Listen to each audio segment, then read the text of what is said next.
നമസ്കാരം. ഏവർക്കും pre market റിപ്പോർട്ട്സുകളിലേക്ക് സ്വാഗതം.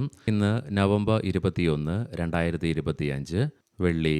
HSBCയുടെ ഭാഗത്ത് നിന്നും ഇന്ത്യൻ ഇക്വിറ്റീസിനെ കുറിച്ച് പുതിയ കമൻറ്റുകൾ വരികയുണ്ടായി. അതുകൂടാതെ ഇന്നലെ നടന്ന പ്രധാനപ്പെട്ട ഗ്ലോബൽ ഇവൻറ്റുകളുടെ ഔട്ട്കം, ഇന്ന് നടക്കാനിരിക്കുന്ന പ്രധാനപ്പെട്ട ഗ്ലോബൽ ഇവൻറ്റുകൾ, ഇന്ത്യയിൽ നിന്നും ഇന്ന് പ്രസിദ്ധീകരിക്കാനിരിക്കുന്ന പ്രധാനപ്പെട്ട മാക്രോ ഇക്കണോമിക് ഡാറ്റകളുടെ ഡീറ്റെയിൽസ് തുടങ്ങിയവ ഈ വീഡിയോയിൽ നമുക്ക് വിശദമായി തന്നെ ചർച്ച ചെയ്യാം.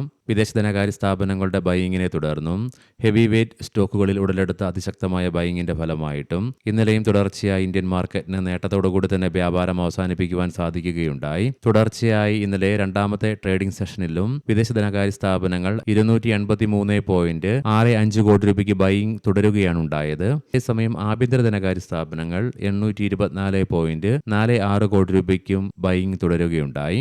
ഇന്നത്തെ നമ്മുടെ മാർക്കറ്റിലേക്ക് സ്പെസിഫിക് ആയിട്ട് വന്നു കഴിയുമ്പോൾ അനലിസ്റ്റുകളുടെയും എക്സ്പേർട്ടുകളുടെയൊക്കെ അഭിപ്രായ പ്രകാരം 26,100 എന്ന ലെവലിന് മുകളിലായിട്ട് നിഫ്റ്റിക്ക് നിലനിൽക്കുവാൻ സാധിക്കുന്നിടത്തോളം നിലവിലെ റെക്കോർഡ് ഹൈ ആയ 26,277 എന്ന ലെവലിലേക്കുള്ള നിഫ്റ്റിയുടെ പ്രയാണം തള്ളിക്കളയാനാവുകയില്ല.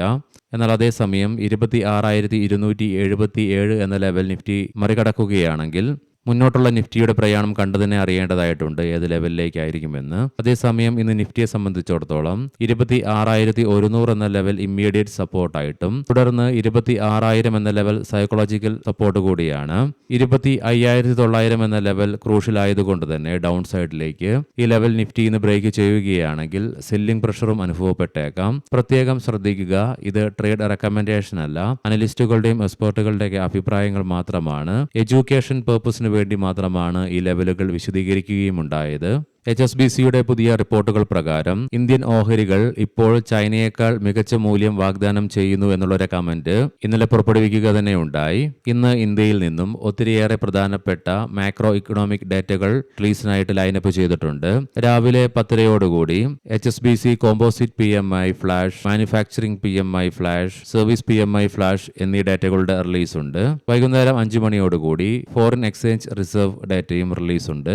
ഇന്നലത്തെ പ്രധാനപ്പെട്ട ഗ്ലോബൽ ഇവന്റുകളുടെ റിസൾട്ടിൽ നിന്നും ഇന്നലെ US നിന്നും റിലീസ് ചെയ്ത ഓഗസ്റ്റിലെ 4.3% നിന്നും സെപ്റ്റംബറിലേക്ക് വന്നപ്പോൾ 4.4% അൺഎംപ്ലോയ്മെന്റിൽ വർധനവാണ് രേഖപ്പെടുത്തുകയുണ്ടായത്. എന്നാൽ അതേസമയം സെപ്റ്റംബർ മാസത്തെ നോൺ ഫാം പേറോൾസിൽ 50,000 എന്ന മാർക്കറ്റ് ഫോർകാസ്റ്റിനെ മറികടന്നുകൊണ്ട് 1,19,000 എന്ന ലെവലിലായിട്ടാണ് നോൺ ഫാം പേറോൾസ് ഉയർച്ച രേഖപ്പെടുത്തുകയുണ്ടായത്. ഇതിനു പുറമെ ഒക്ടോബർ മാസത്തെ എക്സിസ്റ്റിംഗ് ഹോംസ് സെയിൽസ് ഡാറ്റയിൽ 1.2% വർധനവാണ് രേഖപ്പെടുത്തുകയുണ്ടായത്.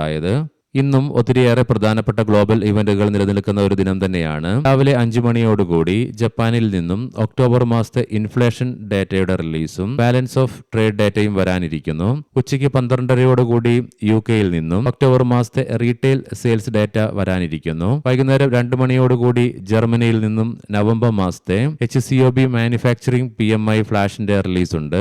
വൈകുന്നേരം 3:00 UK നിന്ന് വീണ്ടും നവംബർ മാസത്തെ S&P global manufacturing PMI flash, S&P global manufacturing service PMI flash തുടങ്ങിയവയുടെ റിലീസുമുണ്ട്. അതുകൊണ്ട് തന്നെ നമുക്ക് ഇന്ന് ഇന്ത്യൻ മാർക്കറ്റിനെ സംബന്ധിച്ചിടത്തോളം ഒത്തിരിയേറെ മാക്രോ ഇക്കണോമിക് ഡാറ്റകളുടെ റിലീസ് ഉള്ളതും പ്രധാനപ്പെട്ട ഗ്ലോബൽ ഇവന്റുകളും നിലനിൽക്കുന്നതിനാൽ തന്നെ ഈ ഇവന്റുകളൊക്കെ കീനായിട്ട് തന്നെ വാച്ച് ചെയ്യേണ്ടിയിരിക്കുന്നു. പറഞ്ഞ ഡാറ്റകളിൽ ഒട്ടുമിക്കതും മാർക്കറ്റ് ടൈമിലാണ് റിലീസും നടക്കുന്നത് എന്നുള്ളതിനാൽ തന്നെ ലീഡിംഗ് ആയ ADR സ്റ്റോക്സിൽ doctor Reddy's, ICIC bank, Infosys ADRകൾക്ക് നഷ്ടത്തോടുകൂടി വ്യാപാരം അവസാനിപ്പിക്കേണ്ടതായിട്ട് വന്നപ്പോൾ വിപ്രോ ADR ഫ്ലാറ്റ് ആയിട്ടും ആക്സിസ് ബാങ്ക്, HDFC ബാങ്ക് ADRകൾ 1%-ലേറെ നേട്ടത്തോടുകൂടിയും വ്യാപാരം അവസാനിപ്പിക്കുകയുണ്ടായി. ഇനി നമുക്ക് ഗ്ലോബൽ മാർക്കറ്റുകൾ പരിശോധിക്കാം.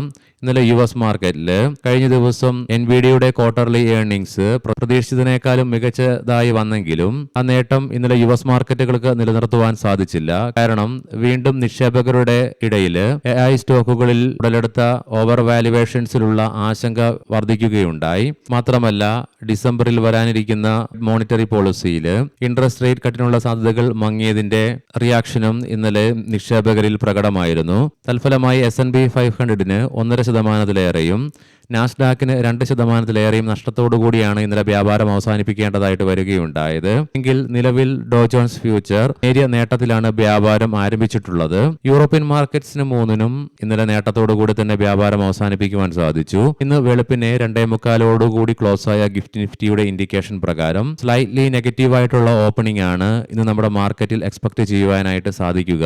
ഇന്നലെ അതിശക്തമായ ഉയർച്ച രേഖപ്പെടുത്തിയ ജപ്പാൻ, കൊറിയൻ മാർക്കറ്റുകൾ ഇന്ന് രാവിലെ വ്യാപാരം ആരംഭിച്ചിട്ടുള്ളത് ജപ്പാൻ മാർക്കറ്റ് 2%-ലേറെയും കൊറിയൻ മാർക്കറ്റ് 3%-ലേറെയും നഷ്ടത്തിലാണ്. കൊമോഡിറ്റിയിലേക്ക് വരുമ്പോൾ ബ്രെന്റ് ക്രൂഡിന്റെയും ക്രൂഡ് ഓയിലിന്റെയും വിലയിൽ 1%-നടുത്ത് ഇടിവാണ് രേഖപ്പെടുത്തുകയുണ്ടായത്. അതിനെ തുടർന്ന് ബ്രെന്റ് ക്രൂഡിന്റെ വില $62.93 എന്ന നിലയിലും ക്രൂഡ് ഓയിലിന്റെ വില 58.55 എന്ന നിലയിലുമായിട്ട് വ്യാപാരത്തിൽ തുടർന്നുകൊണ്ടിരിക്കുന്നു. നിലവിൽ ഗോൾഡിന്റെ വിലയിലും നേരിയ ഇടിവാണ് അനുഭവപ്പെടുന്നത്. $4073.91 പെർ ഔൺസ് എന്ന നിലയിലായിട്ടാണ് വ്യാപാരം തുടർന്നുകൊണ്ടിരിക്കുന്നത്. ഇനി നമുക്ക് നിഫ്റ്റിയുടെയും ബാങ്ക് നിഫ്റ്റിയുടെയും ടെക്നിക്കൽസിലേക്ക് സ്പെസിഫിക് ആയിട്ട് പ്രവേശിക്കാം. നിഫ്റ്റിയുടെ PCR 1.52 എന്ന നിലയിലും മാക്സ് പെയിൻ 26,100 എന്ന ലെവലിലുമായിട്ട് നിലകൊള്ളുന്നു. ഇന്നലത്തെ ട്രേഡിംഗ് സെഷനിൽ വോൾട്ടാലിറ്റി നിലനിന്നിരുന്നെങ്കിലും അപ് ട്രെൻഡ് നിലനിർത്തുവാൻ സാധിച്ചതിനെ തുടർന്ന് അപ്പർ ആൻഡ് ലോവർ ഷാഡോസോട് കൂടിയിട്ടുള്ള ബുള്ളിഷ് ക്യാൻഡിലാണ് ഡെയിലി ടൈം ഫ്രെയിമിൽ നിന്നും ദൃശ്യമാകുന്നത്.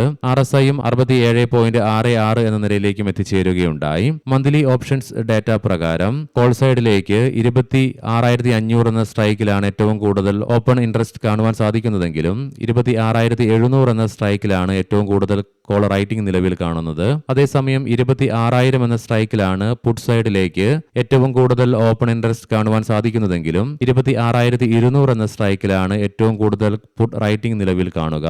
ബാങ്ക് നിഫ്റ്റിയുടെ PCR 1.23 എന്ന നിലയിലും മാക്സ് പെയിൻ 59,000 എന്ന ലെവലിലുമായിട്ട് നിലകൊള്ളുന്നു. നിഫ്റ്റിയുടേതുപോലെ തന്നെ ബാങ്ക് നിഫ്റ്റിയിലും ഇന്നലെ വോൾട്ടാലിറ്റി നിലനിന്നെങ്കിലും അപ് ട്രെൻഡ് നിലനിർത്താനായതിനാൽ തന്നെ അപ്പർ ആൻഡ് ലോവർ ഷാഡോസോട് കൂടിയിട്ടുള്ള ബുള്ളിഷ് ക്യാൻഡിലാണ് ഡെയിലി ടൈം ഫ്രെയിമിൽ നിന്നും ദൃശ്യമാകുന്നത്. മാത്രമല്ല RSIയും 74 എന്ന ലെവലിലേക്കും എത്തിച്ചേരുകയുണ്ടായി. മന്ത്ലി ഓപ്ഷൻസ് ഡാറ്റ പ്രകാരം 60,000 എന്ന സ്ട്രൈക്കിലാണ് കോൾ സൈഡിലേക്ക് ഏറ്റവും കൂടുതൽ ഓപ്പൺ ഇൻട്രസ്റ്റ് കാണുവാൻ സാധിക്കുന്നതെങ്കിലും 59,500 എന്ന സ്ട്രൈക്കിലാണ് ഏറ്റവും കൂടുതൽ കോൾ റൈറ്റിംഗ് നിലവിൽ കാണുക. അതേസമയം 58,000 എന്ന സ്ട്രൈക്കിലാണ് പുട്ട് സൈഡിലേക്ക് ഏറ്റവും കൂടുതൽ ഓപ്പൺ ഇൻട്രസ്റ്റ് കാണുവാൻ സാധിക്കുന്നതെങ്കിലും 59,300 എന്ന സ്ട്രൈക്കിലാണ് ഏറ്റവും കൂടുതൽ പുട്ട് റൈറ്റിംഗ് നിലവിൽ കാണുന്നത്. അത് പ്രധാനപ്പെട്ട സ്റ്റോക്കിംഗ് ന്യൂസുകൾ പരിശോധിക്കാം. മുൻകൂട്ടി ഓർമ്മിപ്പിച്ചുകൊള്ളട്ടെ, ഇത് ഒരു ബൈ ഓർ സെൽ റെക്കമെൻഡേഷൻ അല്ല. AWL അഗ്രി ബിസിനസ് പ്രൊമോട്ടറായ അദാനി കൊമോഡിറ്റീസ് LLP 7% വരുന്ന സ്റ്റേക്ക് അഥവാ 2,501 കോടി രൂപ മൂല്യം വരുന്ന ഷെയറുകൾ 275 രൂപ എന്ന ഫ്ലോർ പ്രൈസിൽ വിറ്റഴിച്ചേക്കാമെന്നുള്ള റിപ്പോർട്ടുകൾ വരുന്നുണ്ട്.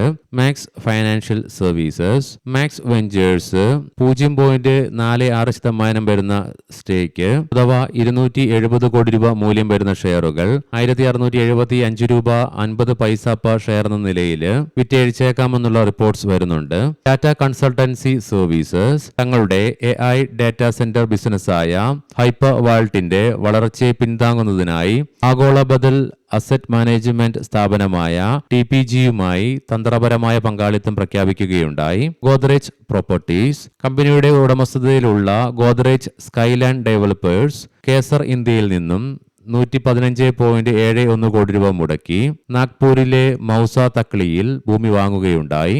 സാഗിൽ പ്രീപെയ്ഡ് ഓഷ്യൻ സർവീസസ് BIBA ഫാഷനുമായി കമ്പനി ഒരു കരാറിൽ ഏർപ്പെടുകയുണ്ടായി. അതനുസരിച്ച് അവർ BIBA ഫാഷന് സാഗിൽ സോയർ പ്ലാറ്റ്ഫോം നൽകും. Garuda construction and engineering Shantilal ഗംഗാറിനെ കമ്പനിയുടെ ചീഫ് ഓപ്പറേറ്റിംഗ് ഓഫീസറായിട്ട് നവംബർ 20 മുതൽ നിയമിക്കുകയുണ്ടായി. ഫെയർചെം ഓർഗാനിക്സ് 4.25 ലക്ഷം ഷെയറുകൾ ഇന്നലത്തെ ക്ലോസിംഗ് പ്രൈസിൽ നിന്നും 15% പ്രീമിയത്തിന്റെ വർധനവോടുകൂടി അഥവാ 800 രൂപ പെർ ഷെയർ എന്ന നിലയിൽ ബൈബാക്ക് ചെയ്യുവാനായിട്ടുള്ള അനുമതി കമ്പനിയുടെ ബോർഡ് നൽകുകയുണ്ടായി.